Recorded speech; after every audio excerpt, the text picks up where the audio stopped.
Okay, let's dive right into this. Have you ever just looked at your hands or the desk in front of you and wondered, what is this actually made of? Like, at the deepest, most fundamental level, what is inside the atom? Today, we're going to answer exactly that. But we're not just going to rattle off a boring list of textbook facts. Instead, we're embarking on a century-long scientific detective story. Welcome to This Explainer. We're about to unravel the ultimate mystery, the atom.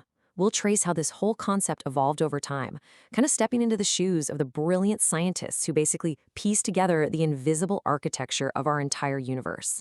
It's honestly a masterclass in curiosity, and you're going to see how every single discovery literally forced the next incredible question. Which brings us to Section 1, the indivisible atom idea.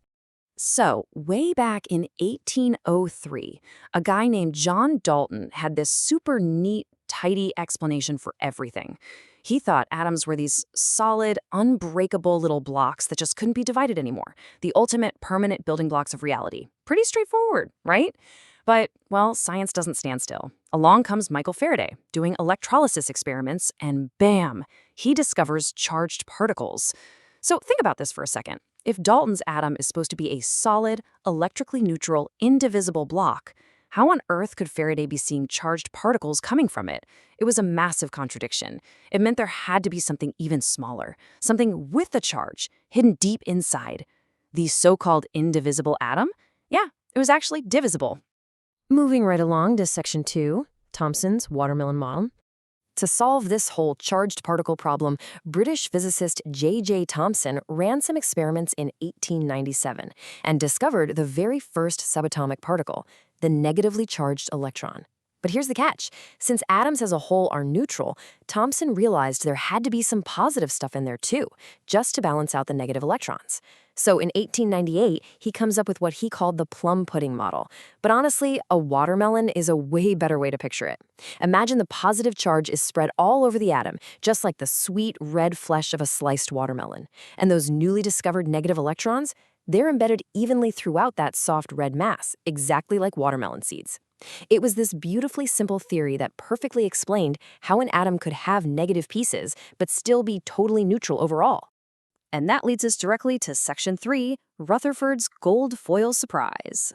Now, science is all about testing assumptions, right? So in 1909, Ernest Rutherford, who, fun fact, was actually a student of J.J. Thomson, designed this totally ingenious experiment to test his old teacher's watermelon model. He wanted to know, is that positive charge really spread out like the soft flesh of a fruit? Rutherford's setup used a radioactive source to fire these incredibly fast, positively charged bullets called alpha particles right at a super thin piece of gold foil. He fully expected these high-energy alpha particles to just punch right through the soft, positive watermelon mass of the gold atoms.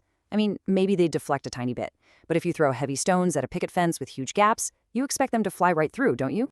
Well, the result was absolutely shocking. Most particles did go straight through, exactly as expected, but on average, for every 20,000 alpha particles fired, one of them reflected right back at the source. No way, right? Rutherford literally said it was as if you fired a naval shell at a piece of tissue paper and it bounced back and hit you. This totally destroyed the watermelon model. That crazy, violent bounce back proved once and for all that the atom is overwhelmingly just empty space. But right in the exact center, there's this incredibly tiny, unbelievably dense, positively charged core that completely repelled the alpha particles. Rutherford had just discovered the nucleus. All right, let's jump to Section 4, Bohr's bookshelf orbits. Following that mind-blowing experiment, Rutherford suggested that electrons orbit this newly discovered nucleus, kind of like planets orbiting the sun. It's a gorgeous picture, but it had a massive, literally universe-breaking problem. You see, the strict laws of physics tell us that any charged particle moving in a circle is technically accelerating, and therefore it's going to continuously radiate energy. If the orbiting electron is constantly bleeding off energy, it's going to slow down, its orbit will decay, it'll spiral inward, and eventually crash. It would smash directly into the nucleus.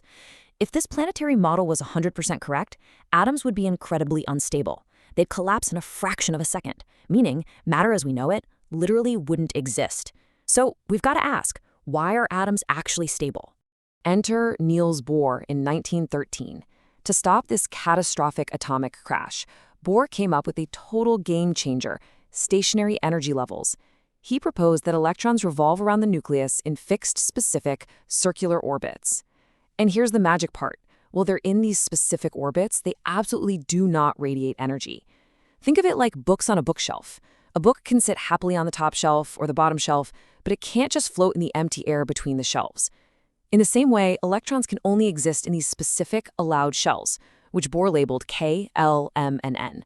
As long as an electron stays on its designated shelf, the atom stays perfectly stable. Let's transition to section 5, understanding valency.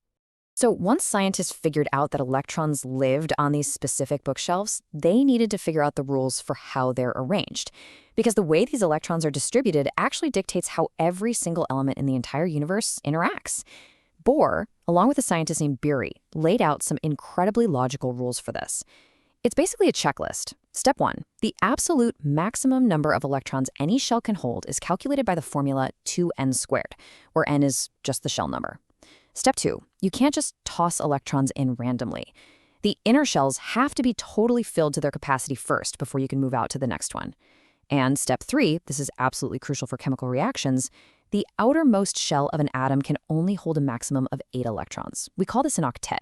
When an atom hits that magic number of 8, it is incredibly stable and very, very happy. So focus on the pattern here with valency. Valency is basically just an element's combining capacity, how eager it is to go out and interact with other atoms. Remember, atoms want to be stable, either by totally emptying their outer shell or filling it up to that perfect octet of 8. Look at lithium. It's got one solitary electron floating in its outer shell, so its valency is 1. It desperately wants to kick that electron to the curb. Carbon has 4, so it's right in the middle. Valency is 4. Oxygen has 6 outer electrons. It only needs 2 more to hit the jackpot of 8, so its valency is 2. And neon? It already has 8 electrons completely packed in its outer shell. It's perfectly stable. Its valency is 0. It basically just ignores everyone and doesn't react at all. Which brings us to section 6, isotopes and atomic mass. Believe it or not, this atomic model wasn't actually totally complete until almost 2 decades later, in 1932. That's when James Chadwick discovered a completely new particle hiding inside the nucleus, the uncharged neutron. With the neutron finally in the picture, we can lock down the 2 most important definitions for any element in the universe. First up, the atomic number, which we call Z. This is the exact number of protons in the nucleus. Think of protons as the ultimate ID badge of an atom. They define exactly what element it is, period. Second is the mass number, or A. Because electrons are so ridiculously tiny they weigh almost nothing, the mass of the entire atom comes entirely from that dense, heavy nucleus. So the mass number is just the total number of protons plus the total number of neutrons. But of course, nature loves to be a little messy. While the number of protons absolutely has to stay the same for an element to keep its identity, the number of neutrons can actually change. We call these variations isotopes. Isotopes are atoms of the exact same element that just happen to carry a different number of those uncharged neutrons. For instance, out in the real world, you've got chlorine-35, which has 18 neutrons, sitting right next to chlorine-37, which has 20 neutrons. They're both pure chlorine, they act exactly the same in chemical reactions, but one is just a tiny bit heavier. And because of this messy mix, when you look at the atomic mass of chlorine on the periodic table, it's actually a decimal, because it's an average of those naturally occurring isotopes. And that brings us to the end of our timeline, recapping this absolutely amazing detective story. Look at how each generation of brilliant minds systematically solved the problems left behind by the generation before them. We started way back in 1803 with Dalton's solid indivisible atom. Then, 1898, Thomson finds the electron and shatters that indivisible idea forever. In 1909, Rutherford discovers the dense nucleus and completely trashes the watermelon model. In 1913, Bohr uses math to organize the electrons onto those specific energy shelves so the atom wouldn't self-destruct. And finally, in 1932, Chadwick finds the elusive neutron, completing the basic model of the atom, exactly as we know it today. But hey, science never truly stops, right? We've spent this entire explainer breaking down the so-called indivisible atom into protons, neutrons, and electrons. So I'm going to leave you staring right at the edge of modern physics with this final question. If the atom isn't indivisible, then what are the protons and neutrons made of? Keep that curiosity alive, and thanks for exploring the mystery of the atom with me.